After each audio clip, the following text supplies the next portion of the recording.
Aujourd'hui, deuxième rencontre, nous allons parler des fausses conceptions du pardon.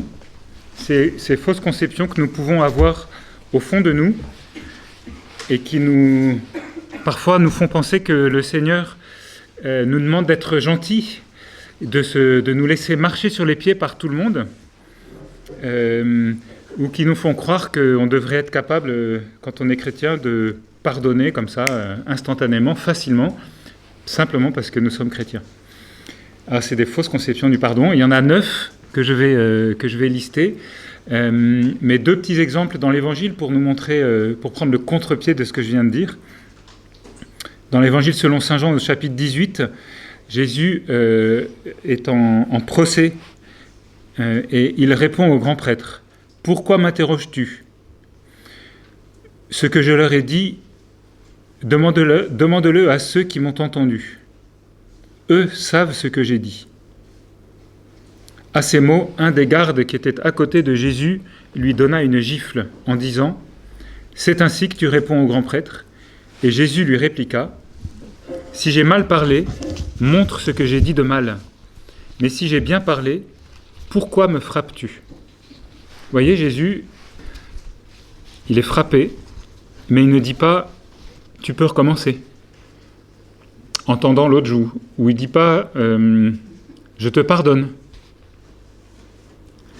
Il souligne le mal que l'autre a fait, la gifle reçue, qu'elle est injuste, et lui en fait un reproche. Si j'ai mal parlé, montre ce que j'ai dit de mal.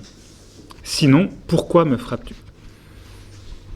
Jésus ne se laisse pas marcher sur les pieds, même s'il sera piétiné, mais il s'oppose au mal, au moins par la parole. Et puis l'autre exemple, c'est à la fin de l'évangile de saint Luc. Sur la croix, Jésus dit « Père, pardonne-leur, ils ne savent pas ce qu'ils font. » Luc 23, 34.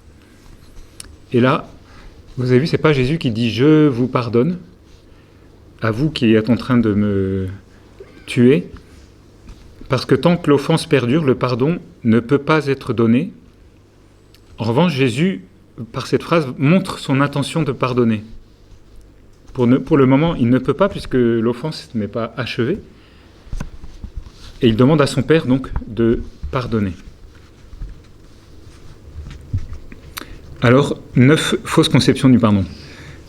Et puis, il y aura un 10e point qui sera nos fausses conceptions du pardon de Dieu. Alors, les fausses conceptions du pardon entre nous. Pardonner n'est pas oublier. Pardonner n'est pas oublier. Alors l'oubli, qu'est-ce que c'est ? L'oubli, il y a 2 sortes d'oubli. Il y a l'oubli volontaire et l'oubli involontaire. L'oubli, c'est celui qu'on décide, le volontaire, et l'involontaire, celui qu'on ne décide pas. Quand il est volontaire, cet oubli, il peut être négatif. Vouloir oublier à tout prix, ça peut être pour chercher à protéger son agresseur, en minimisant l'offense subie, ou en spiritualisant de manière trop volontariste. Quand on est chrétien, on pardonne, on n'y pense plus. C'est une manière volontaire, mais négative, d'oublier.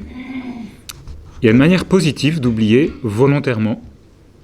C'est au bout d'un moment, après avoir reconnu la souffrance occasionnée par l'offense, de décider de ne pas revenir dessus.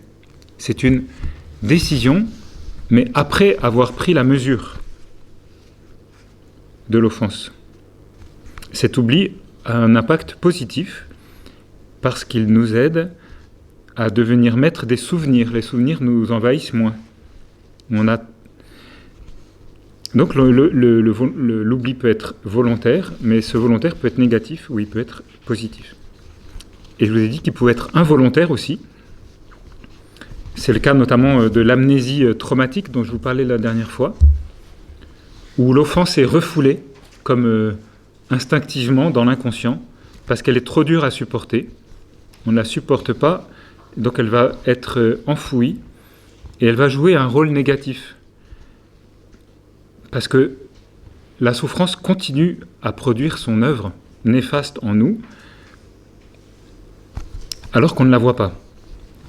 Hein, on a parlé des maladies psychosomatiques, ça peut être des dépressions, ça peut être une forme de dissociation ou de démission de la réalité. Mais on n'y a pas accès puisque c'est enfoui. Donc ça, c'est l'oubli involontaire, mais qui a des répercussions négatives. Il y a un autre oubli involontaire qui peut avoir des répercussions positives. C'est quand avec le temps, la personne a une conscience moins vive des souffrances occasionnées. On a pris conscience de ce que l'on vivait, on a pu s'en détacher, et cette conscience est moins vive. Et cet oubli joue un rôle positif, parce qu'il enlève un peu les obstacles sur la route. Donc vous avez compris, l'oubli volontaire peut être négatif et contraire au pardon, parce qu'il faut avoir une conscience lucide de l'offense pour donner un pardon véritable. On ne donne pas un pardon sur quelque chose que l'on a oublié, qui n'existe pas. Mais il peut être positif, cet oubli, et favorable au pardon, seulement après qu'on ait pris la mesure de ce que nous avons vécu, après l'avoir nommé, reconnu. Et dans ce cas, l'oubli joue comme un antidouleur qui va nous permettre d'approcher la blessure plus facilement. Vous avez compris, donc l'oubli n'est pas un préalable au pardon, mais il est plutôt un fruit progressif du pardon. Le pardon guérit la mémoire. Le souvenir de l'offense fait moins mal. Donc pardonner n'est pas oublier. Ceci dit, pardonner n'est pas refuser d'oublier. Il y en a qui disent « je pardonne, mais j'oublie pas ». Sous-entendu, je refuse d'oublier. On n'en est pas là. On laisse le temps faire. On ne refuse pas d'oublier. On prend les choses, mais on laisse le temps faire. On n'alimente pas sans arrêt notre mémoire de l'offense passée. Deuxième fausse conception du pardon. Pardonner ne signifie pas nier. Nier l'offense ou nier la souffrance. Il arrive que pour se protéger d'une offense, on en arrive à la nier en disant « c'est pas si grave » ou « je suis sûrement pas le seul à qui c'est arrivé » ou « il y a des gens qui ont vécu bien pire que moi et j'en suis pas mort ». C'est un réflexe de défense assez normal, mais si ce réflexe s'installe en nous, il peut devenir pathologique ou en tout cas gênant pour la vie intérieure. Il peut même conduire à une forme de dissociation. Si je m'interdis de ressentir ce que je ressens, au bout d'un moment, il y aura mes émotions d'un côté et ma volonté de l'autre, et on ne communiquera plus. Donc on appelle ça une dissociation. Donc nier sa souffrance, le déni de la souffrance qui est causée par l'offense, n'est pas une issue pour la victime, parce qu'elle, du coup, elle n'éprouve même pas le besoin de guérir ou de pardonner. Et le mal, comme tout à l'heure dans l'amnésie traumatique, continue à habiter la victime et à avoir des répercussions en elle. On peut se mettre à avoir des violences excessives qu'on n'arrive pas à expliquer, on ne sait pas pourquoi. On peut avoir des angoisses permanentes et on ne sait pas pourquoi. Ou une tristesse sourde, on ne sait pas pourquoi. Parfois, pas tout le temps, parfois ça remonte à ces souvenirs que l'on a niés. La victime doit donc reconnaître ses sentiments, même ceux qu'elle aimerait ne plus avoir, comme la colère.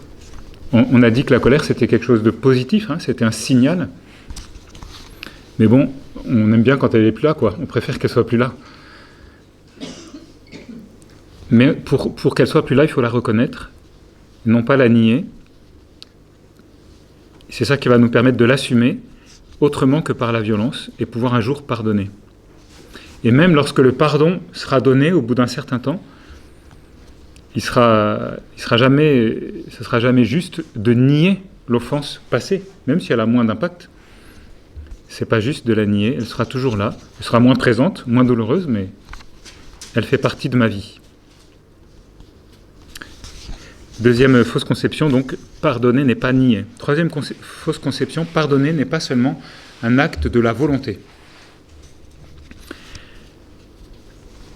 C'est-à-dire que le pardon ne peut pas être vécu instantanément à partir du moment où on a décidé de pardonner. Je suis chrétien, je veux pardonner, donc je pardonne. Eh bien non, ça ne marche pas comme ça. On a tous essayé peut-être, mais ça ne marche pas. Parce que dans le pardon, toutes les facultés sont mobilisées. Le corps, déjà, qui a une mémoire, la sensibilité, l'imagination, les émotions, l'intelligence, le jugement, l'appréciation de la situation, le cœur, la foi, l'amour. Tout cela doit rentrer en compte dans le pardon. Ce n'est pas seulement la volonté, c'est toute l'épaisseur de mon être. Et le pardon va aller au rythme, si on peut dire, de la faculté la plus lente. Je ne sais pas laquelle sera la plus lente, si c'est le corps, si c'est les émotions, si c'est l'intelligence, je ne sais pas. Ou la mémoire, je ne sais pas. Mais le pardon va aller à ce rythme-là.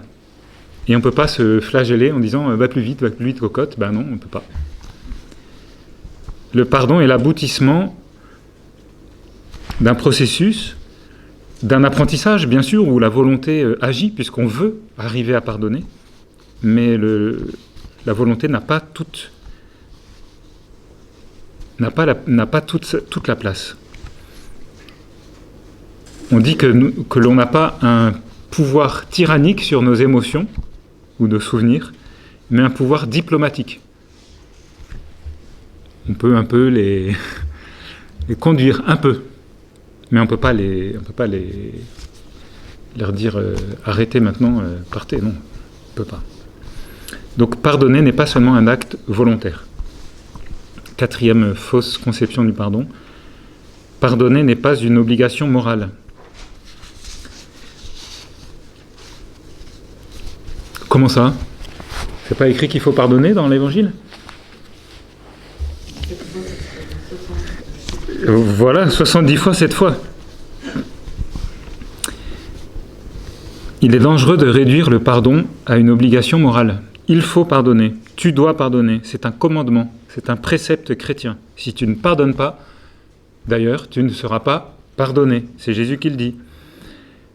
Le pardon n'est pas un devoir, comme le devoir du citoyen de payer son impôt, ou le devoir du chrétien de faire ses Pâques, de payer aussi son denier du culte à l'église. Ça fait partie du devoir du chrétien. C'est pas ça le pardon. C'est pas partie du devoir du chrétien. Le pardon est un acte d'amour.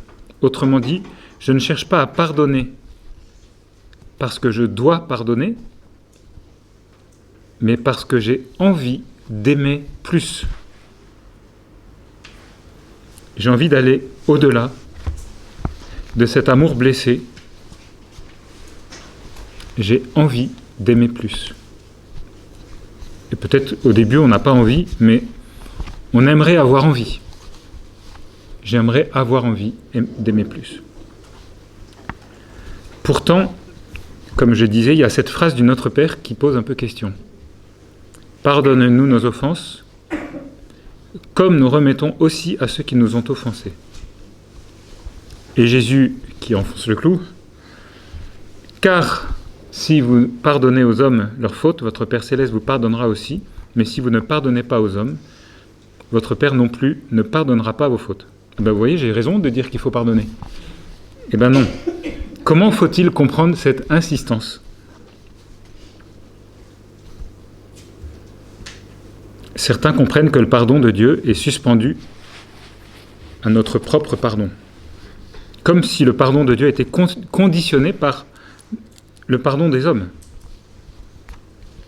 D'autres comprennent que s'ils ne pardonnent pas, ils encourent la punition de ne pas être pardonnés par Dieu. Alors ils s'efforcent de pardonner. Mais c'est pas comme ça qu'il faut comprendre la parole de Jésus. je vous pose la question, qui a aimé le premier, Dieu ou les hommes? Je pose une deuxième question, qui a pardonné le premier, Dieu ou les hommes? Donc il ne peut pas nous dire pardonne et ensuite je te pardonne. C'est donc pas ça qu'il veut nous dire. Saint Jean dit dans sa première lettre au chapitre 4, ce n'est pas nous qui avons aimé Dieu, mais c'est lui qui nous a aimés le premier. Et il a envoyé son Fils en victime pour nos péchés. Ce n'est donc pas à nous d'apprendre à Dieu de pardonner, mais c'est lui qui nous apprend à pardonner en nous pardonnant. C'est lui qui nous apprend à pardonner en nous pardonnant. Autrement dit, je vais réussir et je vais rentrer dans le pardon en accueillant le pardon de Dieu pour moi, en faisant l'expérience d'être pardonné.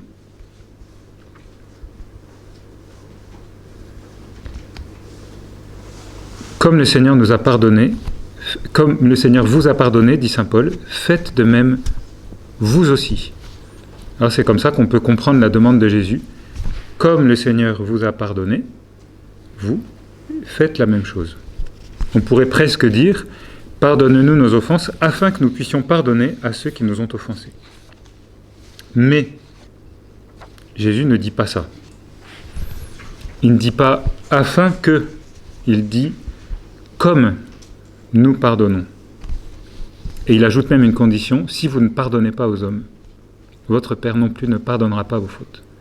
Alors comment comprendre cette condition? Si tu refuses de pardonner à ceux qui t'ont offensé, ça signifie qu'au fond de toi, tu n'as pas accueilli le pardon de Dieu. Je répète, si tu refuses de pardonner, cela signifie que tu n'as pas accueilli au fond de toi le pardon de Dieu. Ça signifie que tu ne t'estimes peut-être pas pardonné, ni pardonnable. Le refus de pardonner n'est donc pas d'abord une faute morale qui mérite une sanction, mais l'indicateur ou le symptôme d'une maladie cachée, celle de ne pas accueillir le pardon de Dieu. Si en toi quelque chose refuse de pardonner, c'est que ton âme est malade. Accueille le pardon de Dieu pour toi et guéris ton âme pendant qu'il est encore temps. Parfois, nous ne laissons pas Dieu s'approcher de notre faiblesse. Nous ne laissons pas Dieu nous pardonner.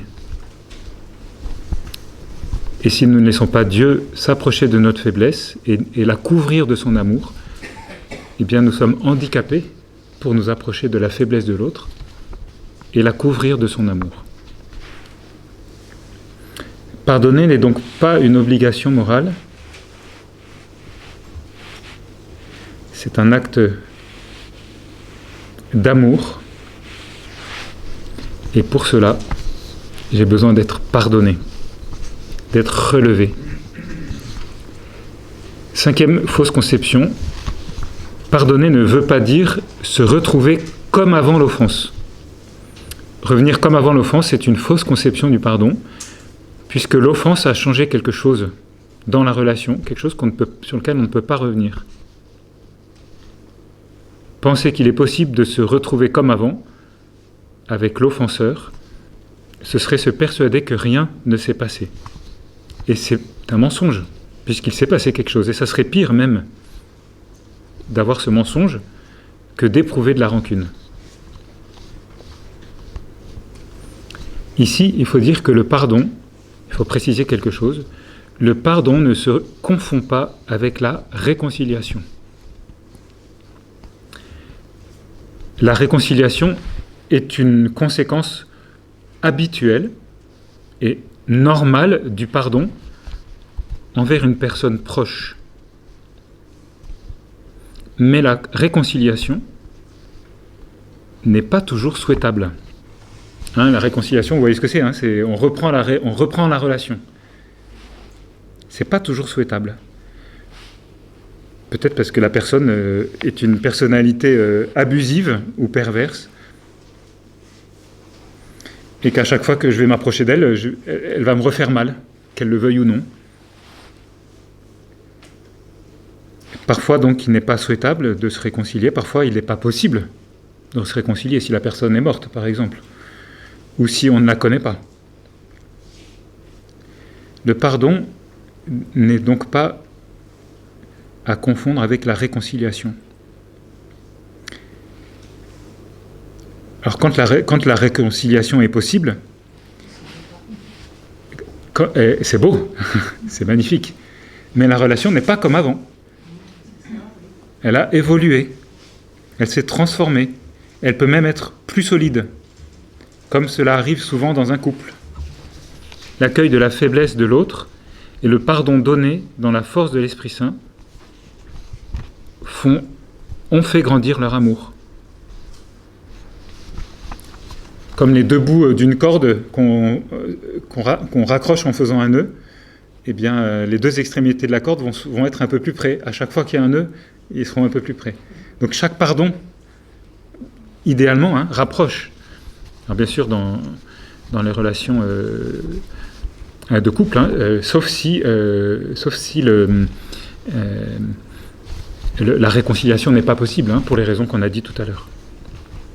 C'est donc l'idéal, mais ce n'est pas toujours le cas.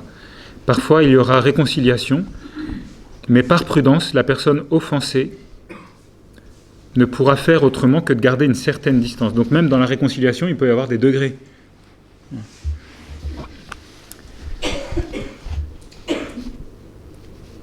Ce qui est important de comprendre, c'est que quand la réconciliation est vécue dans la force de l'Esprit Saint, il y a toujours une espérance de quelque chose de mieux.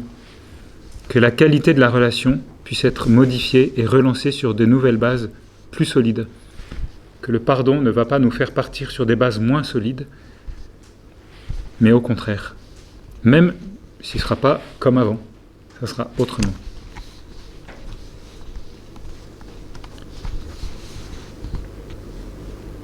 Je me souviens d'un couple qui m'avait témoigné de l'infidélité de l'un des deux dans le couple, et qui s'en était ouvert à son conjoint. Et le conjoint avait pris un peu de temps, mais il avait fini par pardonner.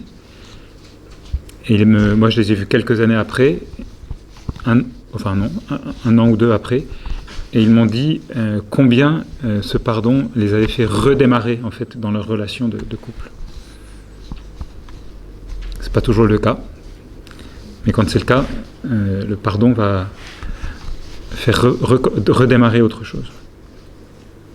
6e fausse conception, pardonner n'exige pas qu'on renonce à ses droits. Important, le pardon n'est pas une forme de démission devant les exigences de la justice.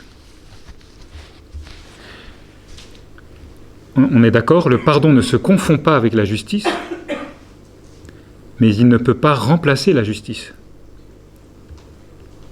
La justice, qu'est-ce que c'est ? C'est l'intervention d'un tiers pour donner à l'autre ce qui lui est dû, pour rendre à l'autre ce qui lui est dû, pour rétablir sur une base objective les droits de la personne lésée. Et la justice s'exerce d'une part pour réparer l'injustice subie par la victime, mais aussi pour sanctionner l'auteur de l'injustice, pour qu'il s'amende et ne le reproduise plus, et le mettre hors d'état de nuire, éventuellement. Donc la justice, c'est l'intervention d'un tiers pour rétablir les droits de l'autre. Le pardon, lui, ne relève pas de la justice, mais d'un acte de bienveillance gratuite, d'amour, de la victime envers son agresseur, pour renoncer à lui faire payer la part irréparable de l'offense. Vous vous souvenez de cette part irréparable ? Donc justement celle que la justice ne peut pas réparer, la blessure. Le pardon, donc, est un acte d'amour. Il est plus difficile de donner un pardon quand la justice n'a pas été rendue. Si la justice n'est pas rendue pour X ou Y raison, il est plus difficile de donner un pardon. Mais ce n'est pas impossible de pardonner même quand la justice n'est pas donnée. Ceci dit, le pardon qui ne combattrait pas l'injustice, qui ne chercherait pas à faire justice, n'est pas un signe de force, ni de courage, mais c'est plutôt un signe de faiblesse et de fausse tolérance,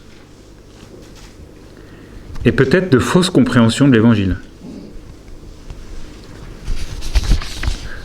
On a bien sûr en tête l'exemple d'un certain nombre d'évêques qui, face aux abus sexuels des membres de leur clergé,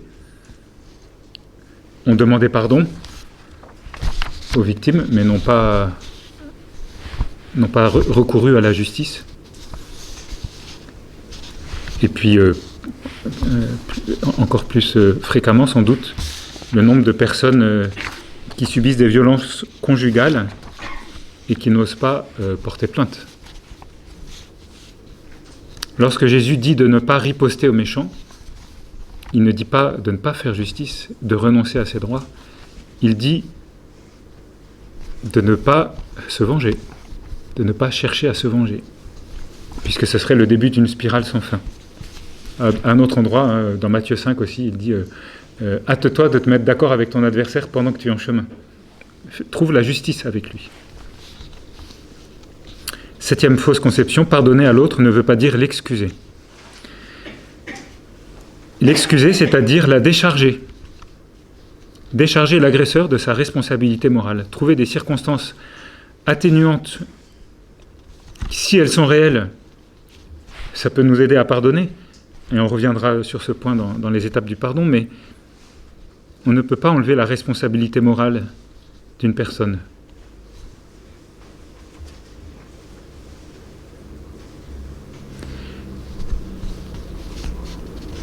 Les circonstances atténuantes, on va dire, vont diminuer la responsabilité, mais on ne peut pas l'enlever.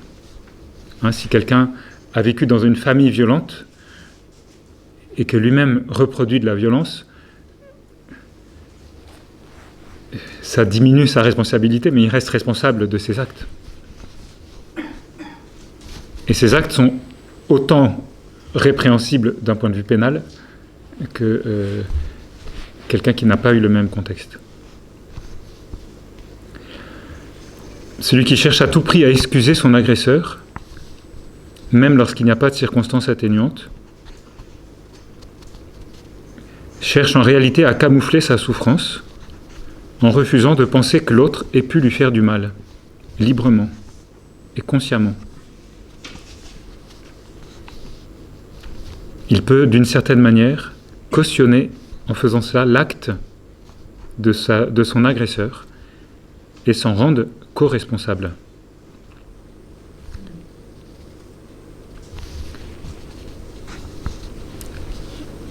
Quand on aime quelqu'un, on voudrait l'excuser, bien sûr, et ça nous soulage, et ça soulage l'autre personne aussi. Mais c'est une forme de mépris pour lui, pour l'offenseur.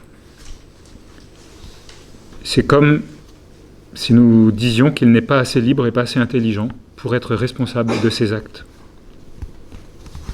Or, dans sa conscience profonde, l'offenseur, et on est tous des offenseurs, d'une manière ou d'une autre, dans notre conscience profonde, l'offenseur connaît sa faute.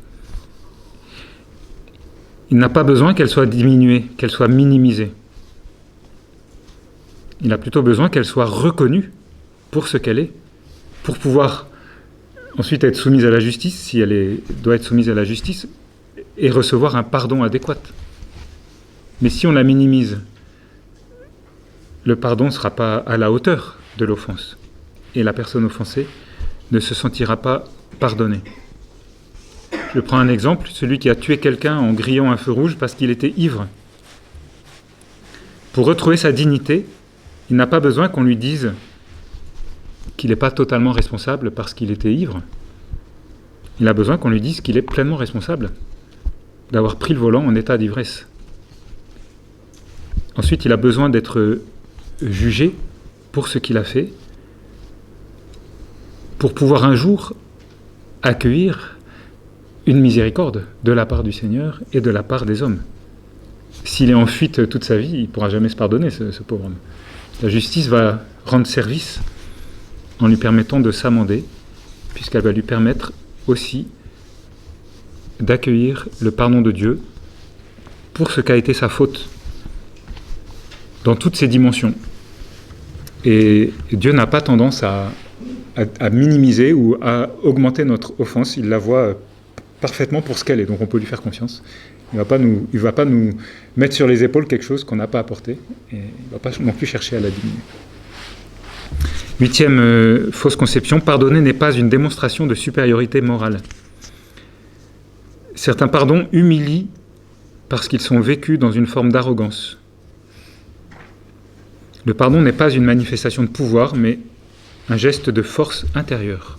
Celui qui pardonne doit reconnaître sa vulnérabilité et accepter d'abord d'avoir été blessé pour ne pas camoufler son humiliation sous des allures de fausse magnanimité. Cette arrogance, c'est parfois pour camoufler le fait qu'on a été humilié par la blessure de l'autre. Le vrai pardon du cœur s'accomplit dans l'humilité. Il n'ouvre en aucun cas la voie à la prétention de prouver que l'on est supérieur à l'autre parce que l'on pardonne. 9e fausse conception, pardonner ne consiste pas à se décharger sur Dieu. Il est nécessaire, bien sûr, de recourir à Dieu, et notamment en lui demandant la grâce de pardonner, et puis à un moment donné, en priant pour la victime, on le verra. Mais le pardon ne vient pas de Dieu.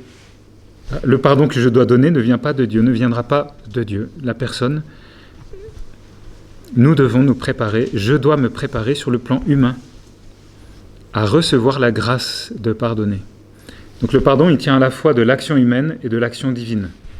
La nature et la grâce ne s'éliminent pas, la nature humaine n'élimine pas la grâce et la grâce n'élimine pas la nature humaine, mais elles se coordonnent et se complètent. C'est une action commune de Dieu et de l'homme.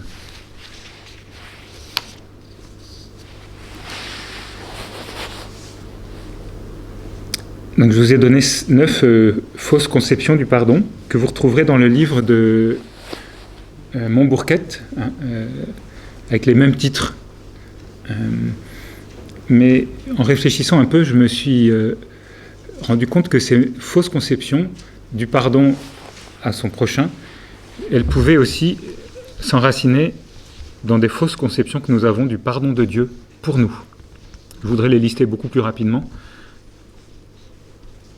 Par exemple, nous pouvons avoir en tête que quand le Seigneur pardonne, c'est qu'il a oublié, ou il oublie, ou il nie notre offense. Mais ce n'est pas comme ça que Jésus fait. Il ne pardonne pas en oubliant ou en niant les offenses.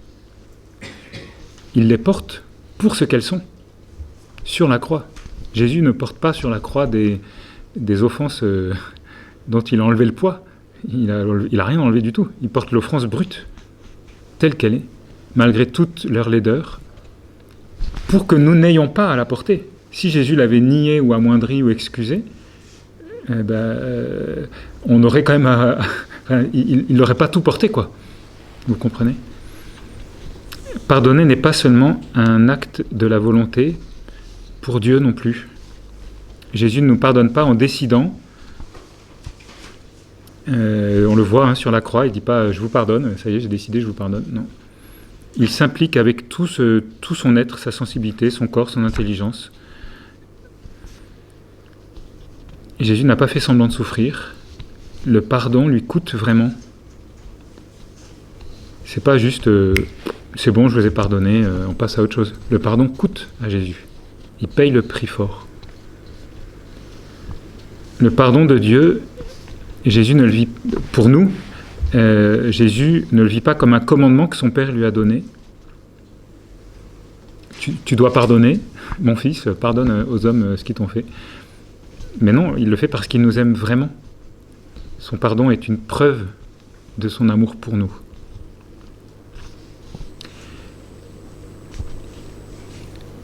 Quand le Seigneur nous pardonne, eh bien, on ne se retrouve pas non plus comme avant. Jésus cherche toujours à se réconcilier avec nous. Quand il nous a pardonné, c'est toujours possible. Avec lui, c'est toujours possible. Ça, c'est bien. Et avec nous, il cherche toujours à se réconcilier. Mais ça ne veut pas dire que tout va redevenir comme avant. Puisque nous avons causé une souffrance. Nous avons laissé une trace de notre faute, de notre péché sur lui. Et les traces de Jésus sur la croix, dans sa passion, c'est cela, c'est les traces des péchés des hommes. Et quand il ressuscite, il apparaît avec ses plaies. Ça veut dire que ses plaies, elles sont encore là. Elles sont plus douloureuses, mais elles sont là. Témoins à la fois de nos péchés et à la fois de sa miséricorde. Donc la réconciliation renoue la relation. Mais la relation n'est pas moins forte. Elle est différente, elle est marquée par les blessures. Et comme dans l'histoire du couple, elle peut m'être plus forte. Si cela nous fait plonger davantage dans l'humilité et dans la connaissance de l'amour de Dieu. Et enfin, quand le Seigneur nous pardonne, il ne renonce pas à ses droits, comme je le disais tout à l'heure. Il ne renonce pas aux exigences de la justice. Si quelqu'un demande pardon au Seigneur d'avoir volé, le Seigneur lui pardonne, mais il ne lui dit pas « va en paix ». Qu'est-ce qu'il lui dit ? Ne pêche plus et restitue. Restitue ce que tu as volé. Ou si tu n'as pas payé les tickets de métro et que tu demandes pardon, il va te dire « bah ok, mais je te le pardonne ». Ce que tu n'as pas payé, va le donner aux pauvres, par exemple. Le pardon de Dieu n'annule pas l'exigence de la justice, ce qui est dû en justice. Le pardon, c'est un point important, annule ce qui est dû en amour. Ça touche la blessure, ça ne touche pas la justice, comme on disait tout à l'heure. Ça touche l'amour. Le pardon touche ce que notre péché a blessé dans le cœur de Dieu. Mais il n'annule pas, quand Dieu nous pardonne, la justice. Le Seigneur, pour le dire autrement, remet la part irréparable de l'offense, la blessure du cœur, mais il laisse la part réparable. La dette en justice. Et bonne nouvelle, c'est pour cela que le Seigneur a inventé le purgatoire. Pour nous permettre de réparer ce que nous n'avons pas pu réparer sur la terre, rétablir l'injustice que nous n'avons pas pu rétablir sur la terre. Et deuxième bonne nouvelle, chaque épreuve, chaque souffrance, chaque acte d'amour que nous faisons contribue à la réparation de ces injustices que nous avons commises. Sainte Thérèse de l'Enfant Jésus voulait faire son purgatoire sur la terre, elle voulait monter tout droit au ciel, et donc elle multipliait les actes d'amour, les actes d'offrande, dans lesquels, invisiblement, elle répare l'injustice commise. Alors, bien sûr, si elle a volé quelque chose, il faut qu'elle le rembourse, il faut qu'elle le restitue, mais il y a des choses qu'on ne peut pas restituer. Des blessures qu'on a causées aux autres, on peut rien faire. Et donc, par ces actes d'amour, invisiblement, on va réparer. Voilà, un Dieu qui ne souffre pas et qui ne ressent rien, qui ne ressentirait rien devant le mal que nous lui faisons, qui néglige l'exigence de la justice et nous pardonne, et nous pardonnerait comme on passe une éponge, n'est pas le Dieu des chrétiens. Je vais vous donner le texte de Malachie que nous allons prendre en Lectio Divina. L'offensé, dans ce texte, l'offensé, c'est le Seigneur, et l'offenseur, ce sont les hommes, c'est son peuple, on peut dire nous. Dans ce texte, l'offensé, donc le Seigneur, réclame justice à son offenseur. Écoutez donc ce que dit le Seigneur. Lève-toi, engage un procès avec les montagnes, et que les collines entendent ta voix. Montagnes, écoutez le procès du Seigneur, vous aussi fondements inébranlables de la terre, car le Seigneur est en procès avec son peuple. Il plaide contre Israël. Mon peuple, que t'ai-je fait? En quoi t'ai-je fatigué? Réponds-moi. Est-ce parce que je t'ai fait monter du pays d'Égypte, que je t'ai racheté de la maison d'esclavage, que je t'ai donné comme guide Moïse, Aaron et Myriam? Ô mon peuple, souviens-toi, je te prie, du projet de Balak, roi de Moab. Balak, il voulait maudire Israël. Et souviens-toi de ce que lui répondit Balaam, fils de Béor, qui au lieu de maudire, a béni Israël. Souviens-toi du passage de Chittim jusqu'à Gilgal pour que tu reconnaisses les justes actions du Seigneur. La voix du Seigneur appelle la cité. Écoutez. Puis-je supporter une mesure fausse, des biens acquis par fraude et un boisseau honteusement réduit? Le boisseau, c'est une mesure. Puis-je tenir pour innocents ceux qui utilisent des balances fausses et des sacoches de poids truquées? Les riches sont pleins de violence, les habitants profèrent le mensonge, leur langage n'est que tromperie. Moi-même, j'ai commencé à te frapper, à te dévaster à cause de tes péchés. Toi, tu mangeras, mais tu ne seras pas rassasié. Chez toi viendra la famine, tu mettras de côté, mais tu ne pourras rien garder. Et ce que tu auras gardé, je le livrerai à l'épée. Toi, tu sèmeras, mais tu ne moissonneras pas. Tu presseras l'huile d'olive, mais tu ne t'enduiras pas d'huile. Tu presseras le raisin, mais tu ne boiras pas de vin. Et un peu plus loin, c'est le peuple qui répond. Qui est Dieu comme toi pour enlever le crime, pour passer sur la révolte, comme tu le fais à l'égard du reste, ton héritage? Un Dieu qui ne s'obstine pas pour toujours dans sa colère, mais se plaît à manifester sa faveur. De nouveau, tu nous montreras ta miséricorde, tu fouleras aux pieds nos crimes, tu jetteras au fond de la mer tous nos péchés. Ainsi tu accordes à Jacob ta fidélité, à Abraham ta faveur, comme tu l'as juré à nos pères depuis les jours d'autrefois.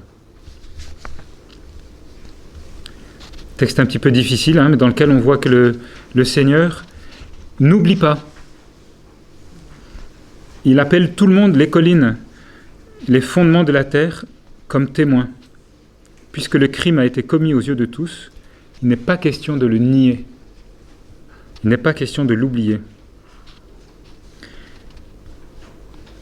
Et en parallèle de l'offense, le Seigneur montre tout ce qu'il a fait de bon pour son peuple. Je t'ai donné Moïse, à Aaron, Myriam, je t'ai fait sortir de la maison d'esclavage. Qu'est-ce que je t'ai fait de mal? Et toi, qu'est-ce que tu as fait pour me remercier? L'injustice, la violence, le mensonge, l'idolâtrie. Donc, au lieu d'excuser le peuple en disant c'est pas très grave, il charge le peuple. Il lui montre qu'il n'a aucune excuse en fait, après tout le bien qu'il a reçu. Et il va même lui montrer qu'il a déjà commencé à lui faire justice. Toi, tu mangeras, mais tu ne seras pas rassasié. J'ai commencé à te frapper, à te dévaster. Il a commencé à lui permettre de réparer l'injustice. Dieu ne renonce pas à la justice quand il pardonne, même il va faire miséricorde, on le voit à la fin. Et à la fin, le peuple accepte la correction du Seigneur, car il sait qu'elle est là pour l'aider à réparer son injustice.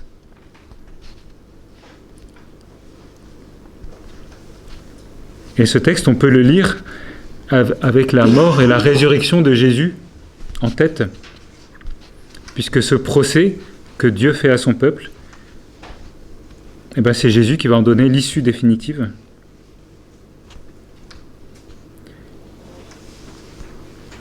Voilà, ce Dieu qui est blessé, que t'ai-je fait, en quoi t'ai-je fatigué? C'est Jésus, D'ailleurs, c'est ce qu'on lit, c'est ce qu'on chante le vendredi saint. C'est Jésus qui crie « Pourquoi me faites-vous cela? Que vous ai-je fait ?» C'est le vrai Jésus crucifié montre le vrai visage de l'offense, la véritable impact du péché sur le cœur de Dieu. Et en même temps, le fait que Jésus reste sur la croix et ressuscite nous montre qu'il nous aime malgré cela et nous donne l'assurance de la miséricorde.